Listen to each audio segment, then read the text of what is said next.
Hayley Wickenheiser, thanks for joining me on the show here. No problem. We are in the Hall of Champions. Is that what they call this place? We are, yes. Yeah. And your training facility here in Calgary? Yes. How long has this always been the home for Team Canada? Yeah, Father Bowers. As long as you've been Yeah, here? since '98. Yeah, it's evolved and had changes, but this has been our home for quite a while. And they keep you working pretty hard. You just came off the ice from a practice, and Yeah. I got here at 10:30 in the morning. Yeah, we go pretty hard. It's a busy time, and it's an exciting time with the games not too far away. So, lots to do, and especially with games in Canada, there's lots of requests. I can imagine. I know last year the World Hockey Championship, silver to the U.S., so close. Yeah. Why is it always for women's hockey especially, and now men's hockey as well? Canada and the U.S. It's never the European countries anymore that are. Well, it's not necessarily true. I mean, if you look at Sweden in '06, they upset the U.S. in the semifinal. But you're right, it has been Canada and the U.S. back and forth. I think we have such a great rivalry in women's hockey with each other. And everybody, when they see women's hockey or they think about it, they think Canada and the U.S. But I would say we are the top two countries in the world, and Sweden and Finland right there as well. So it's going to be an exciting tournament in Vancouver, and makes for entertaining hockey. How do you take what happened in '09 and beat the U.S. this time around? Well, we learned a lot. We hadn't played well in the last two World Championships and final games, but I think as a team this year, being centralized, playing 50 games, and day in and day out, the little habits that we have really helped us become a better team and a better group, and that's what we draw on. I think knowing that we have great preparation and we have a team that can win for sure. Right. I know you coached a clinic with Gretzky in the fall here. I assume you've met him before and talked to him, whatnot, being in the hockey world for a long time. But watching him coach and train kids, did that teach you anything in the process? Well, for sure. I mean, Wayne is just the presence that he is probably the biggest thing. When he walks into a room, the way that people look to him, and young kids even to this day, even though it's not really their generation, look up to him. He's the ultimate Canadian hockey icon, and you're getting there too, though. A long way to go, but more just his presence. What I've learned from Wayne is just in talking to him, his love for the game, and his memory is so good. He can go back years past, and he remembers exactly what happened in which game, and he's got a great mind and studies it, and I think it's what made him such a good player. And he still loves the game even to this day. I think even though he's not in it, but he'll find another way to come back into it. I know you got a little boy. Has he shown any interest into hockey? And are you going to coach one day? Do you think parents should coach their own kids? I love working with young kids probably more than anything. My son doesn't play hockey.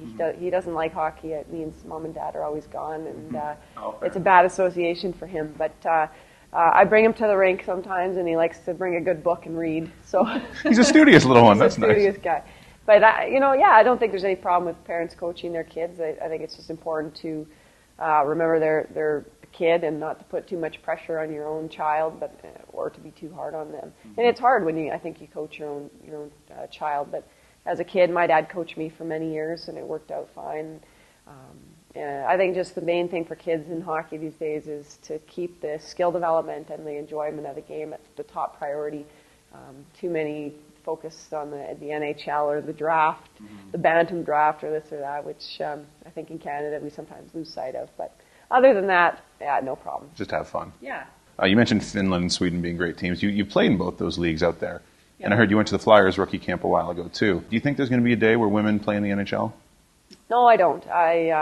I've played at a high enough level in the men's game to know that, I play 82 games in the NHL, and the grind day in and day out, it's pretty physically difficult, challenging. I think what I see for women's hockey is sort of an NHL of our own, Women's Professional Hockey League, which would be a great thing for women's hockey one day. And that's really where we're moving to next in the game. And hopefully coming out of the 2010 games, we get increased exposure and interest and development around the world, and the best players in the world playing in the best league. Right. Are there enough little girls playing to substantiate a full league?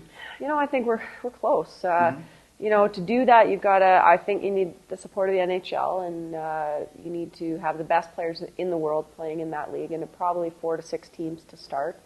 And you play in sort of medium-sized arenas and draw decent crowds. pay modest to decent salaries, and you grow from there. But it has to be done right the first time. And I think you can learn from the WNBA, you can learn from the other leagues, and we're close to that. Is there a day where there's going to be hitting in the women's leagues?